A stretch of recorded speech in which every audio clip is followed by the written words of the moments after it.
Muy buenas tardes, queridos colegas del vecino país Perú. Quiero enviarles un saludo muy grande desde la distancia de mi país, Ecuador. ¿Sí? Bien, como ustedes veían en mi presentación, mi nombre es Javier Briceño, soy psicólogo clínico, tengo también una maestría en psicoterapia y he ejercido mi práctica profesional en el ámbito de la salud pública, en clínicas y en hospitales, lo que me ha permitido compartir con el sufrimiento de la gente día con día. ¿Sí? Entonces, llevado a cabo mis labores, nace un proyecto de investigación, ¿sí?, que lo llevé a cabo, ¿sí?, al cual les quiero presentar en esta oportunidad. El tema se llama Tipologías de la personalidad existentes en pacientes con trastorno depresivo. Este estudio fue llevado a cabo en el Hospital del Seguro Social de la ciudad de Machala, del país Ecuador, en el cual yo radico, ¿no? Bien, quiero que conozcan un poco la introducción en lo que tiene que ver a esta investigación, ¿sí? Bien, cogí un universo de 60 pacientes a los cuales les diagnostiqué trastorno depresivo, ¿sí? ¿Cómo elaboramos el diagnóstico? Utilizamos la historia clínica, que es un recurso importantísimo para nosotros los psicólogos, que nos permite hacer una recolección de datos y elaborar en lo posible un perfil de la patología mental del sujeto, ¿sí? Entonces, cuando teníamos ya esa historia clínica que apuntaba a un trastorno depresivo, lo que hicimos fue aplicar un instrumento que nos permitía medir el nivel de la depresión de este sujeto. El instrumento que utilizamos fue el BDI, ¿sí?, que es el inventario de la depresión del Dr. Aaron Beck. Entonces, de esta manera, a este grupo de 60 pacientes los clasificamos en depresiones leves, depresiones moderadas y depresiones graves, ¿sí? Bien, entonces quiero pasar a dar a conocer estas cifras de la siguiente manera. 38 pacientes fueron diagnosticados con depresión leve, lo cual equivale a un 63,33%. 15 pacientes fueron diagnosticados con depresión moderada, lo que corresponde a un 25%. Y 7 pacientes fueron diagnosticados con depresión grave, lo que corresponde a un 11,66%. ¿Sí? Una vez que ustedes ya conocen estas cifras, ¿sí?, quiero que también conozcan que este trabajo fue enfocado, ¿sí?, en identificar el estilo de personalidad de estos pacientes depresivos, ¿sí? Entonces, el objetivo general de mi investigación estaba focalizada en determinar cuál es el mayor predominio de los tipos de personalidad en este universo de 60 pacientes con trastornos depresivos, ¿sí? Bien. Ahora, al momento de abordar esta investigación, ¿sí?, y tratar de desarrollar un marco teórico, pues esta investigación me lleva a tener a mí 3 variables, ¿sí? Tengo una variable que se llama depresión, una variable que se llama personalidad y una tercera variable que es relacionar el tipo de personalidad con el trastorno depresivo. Esta última variable de relacionar el tipo de personalidad con la depresión la tratamos de abordar mediante otros estudios que se han llevado a cabo a nivel de América Latina, que han arrojado resultados similares a los que he encontrado en este estudio de investigación, que más adelante se los daré a conocer, ¿sí? Entonces, en lo que tiene que ver a la variable depresión, pues como es de conocimiento de todos los que somos profesionales de la psicología clínica, la depresión es un trastorno del estado de ánimo que afecta de una forma significativa la vida del ser humano, ¿sí?, en prácticamente todos sus ámbitos, ¿sí? Y además, según las últimas divulgaciones de la Organización Mundial de la Salud, la depresión está prevista para el año 2020, que podría estar ocupando el segundo lugar como enfermedad que genera discapacidad en el ser humano. Entonces, las cifras de la estadística son bastante alarmantes en lo concerniente a la depresión, además de ser una de las patologías mentales con mayor morbilidad dentro de las enfermedades psicológicas. Bien, en lo que tiene que ver a la variable personalidad, ¿sí?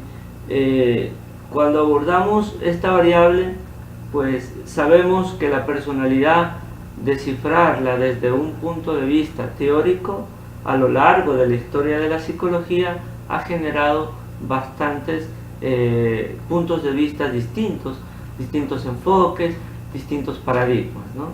Entonces, nosotros tratamos en este trabajo de investigación con el modelo integrativo del doctor Teodoro Milon, ¿sí? Este modelo integrativo consta de 5 aspectos.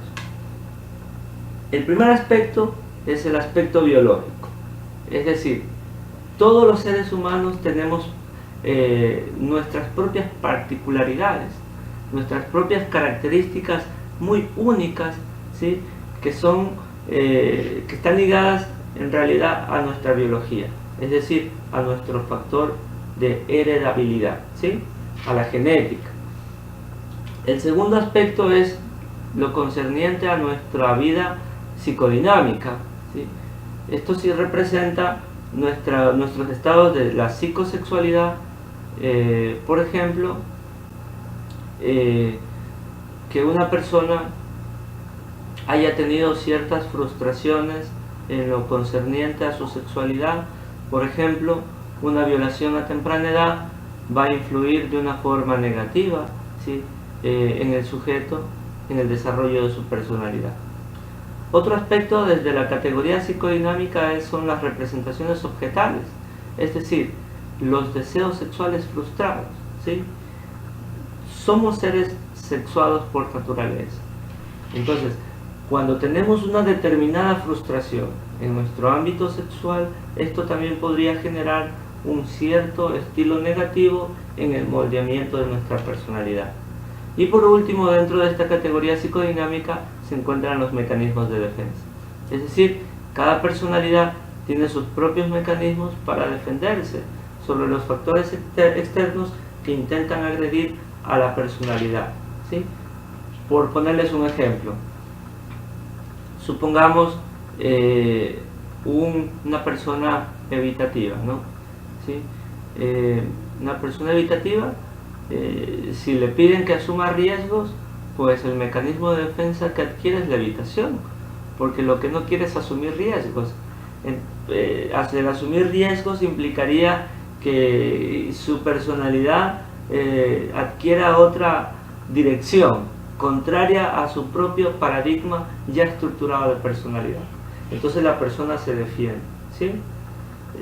Otro ejemplo podría ser la personalidad dependiente. La personalidad dependiente, ¿sí? Podría defenderse generalmente si encuentra una persona en el ámbito afectivo, podría idealizarla, ¿no? Ese sería su mecanismo de defensa, ¿no? Idealizarla porque necesita la compañía de esta persona, ¿sí? Bien, la otra perspectiva dentro del modelo integrativo de Teodoro Milon es la perspectiva cognitiva. Dentro de la categoría cognitiva están dos conceptos: los estilos cognitivos por un lado y la imagen de sí mismo. Dentro de los estilos cognitivos, ¿sí? El modelo teórico de Milon sostiene que cada tipo de personalidad tiene su propia idiosincrasia, es decir, tiene su propia particularidad de procesar la información, ¿sí? Entonces, por ejemplo, un estilo cognitivo, ¿sí? de lo obsesivo podría ser el estilo imperativo, el estilo demandante, el estilo exigente, de que las cosas salgan a la perfección, ¿sí? Un estilo cognitivo del dependiente puede ser un estilo cognitivo catastrofista, es decir, que si no está con el vínculo con el cual ha establecido una dependencia, se tiende a no tolerar la frustración y a crear catástrofes, ¿no? Bien, la otra perspectiva es la perspectiva interpersonal, es decir, cada persona, cada estilo de personalidad tiene una forma muy particular de comportarse con los demás, ¿sí? Por ejemplo, un paranoide. ¿Cómo creerían ustedes que un paranoide, su conducta, cómo sería con los demás? La conducta del paranoide sería una conducta desconfiada, ¿sí? Y si logra descubrir que ha sido víctima de fraude, ¿sí?, va a generar también una conducta de rencor hacia los demás, ¿sí? Entonces miren cómo cada estilo de personalidad tiene su propia forma de conducirse con las demás personas.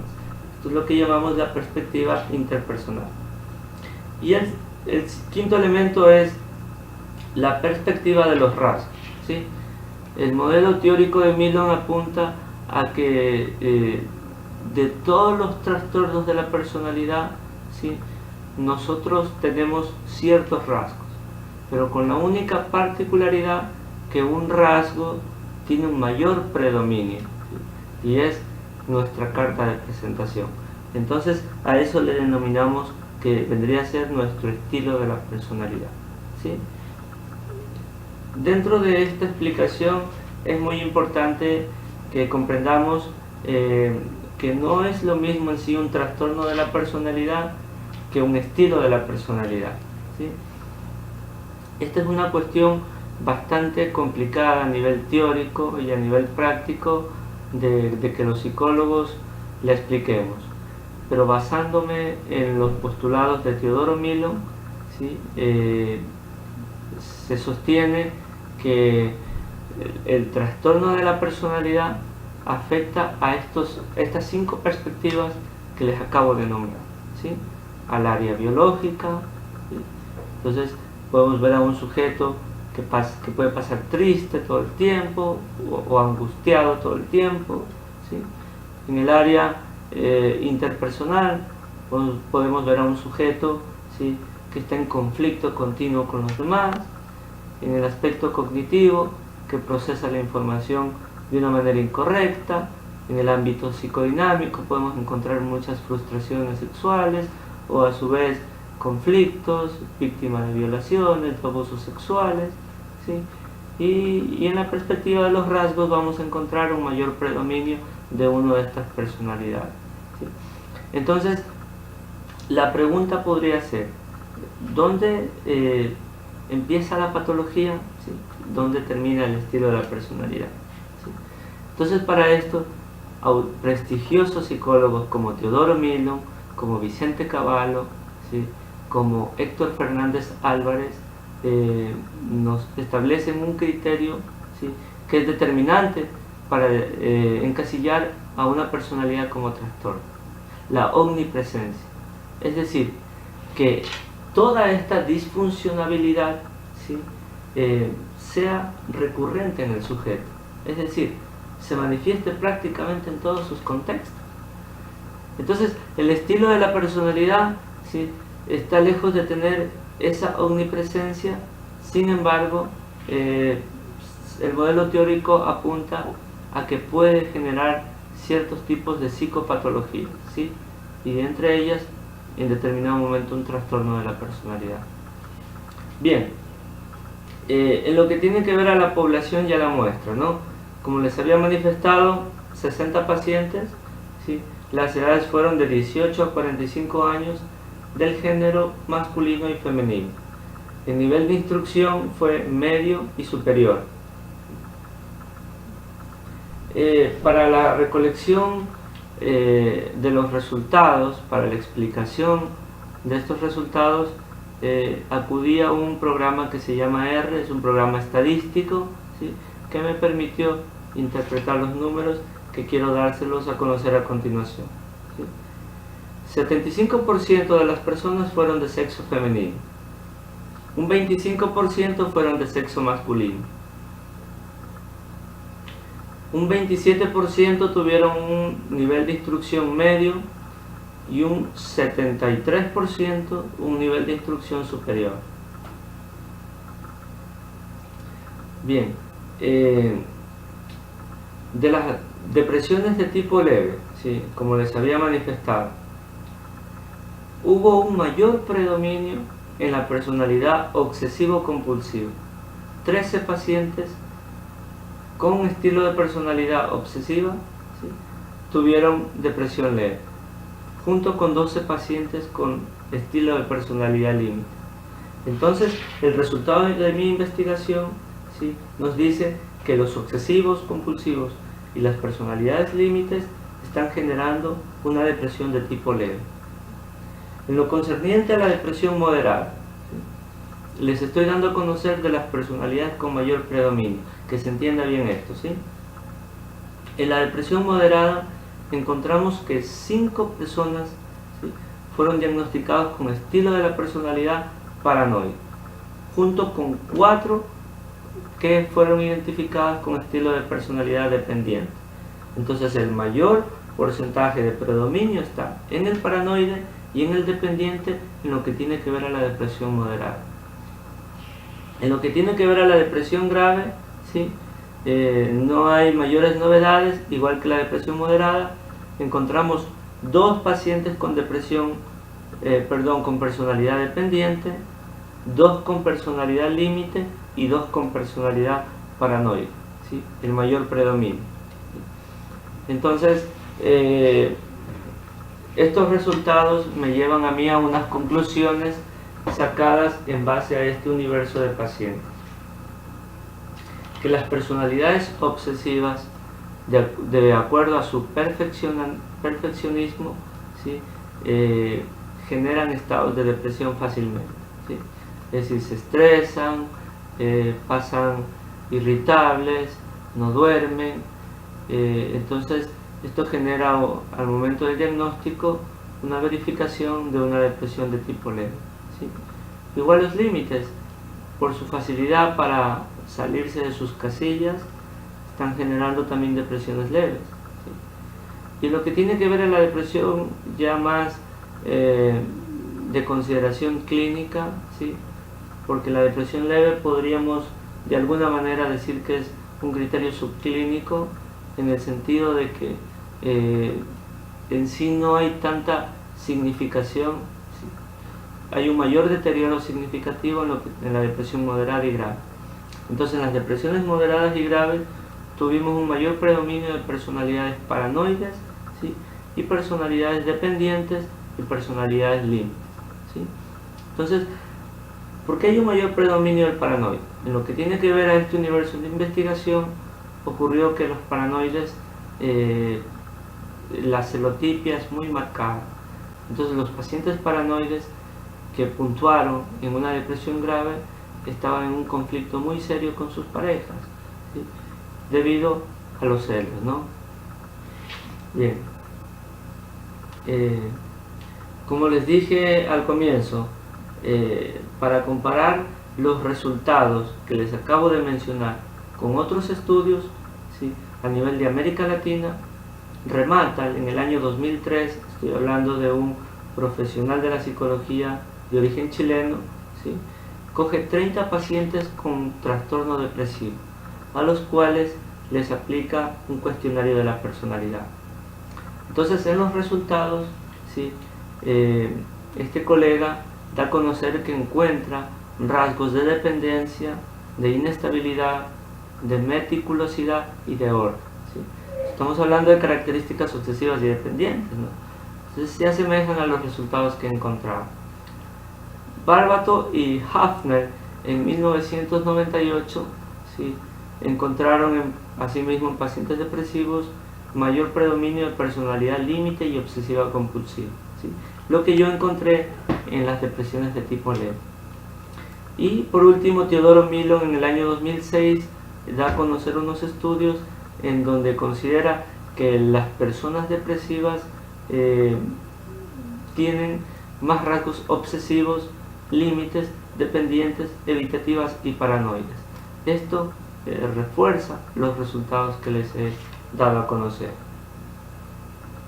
Bien, entonces esta investigación me parece muy importante porque en un determinado momento la personalidad representa algo de fondo en el sujeto que puede desembocar determinadas patologías mentales. Entonces, estar en el ámbito de la personalidad, averiguar la personalidad del sujeto, puede ser un punto de partida que nos permita abordar la terapia de una forma mucho más exitosa, ¿sí? Esta es mi investigación que la realicé, como les comenté, ¿sí? Y estoy abierto por si acaso ustedes tienen alguna duda, alguna pregunta, ¿sí? Para poder contestarles. Les agradezco mucho, ¿sí? Y nuevamente les reitero un caluroso saludo a la distancia a todos ustedes, queridos colegas.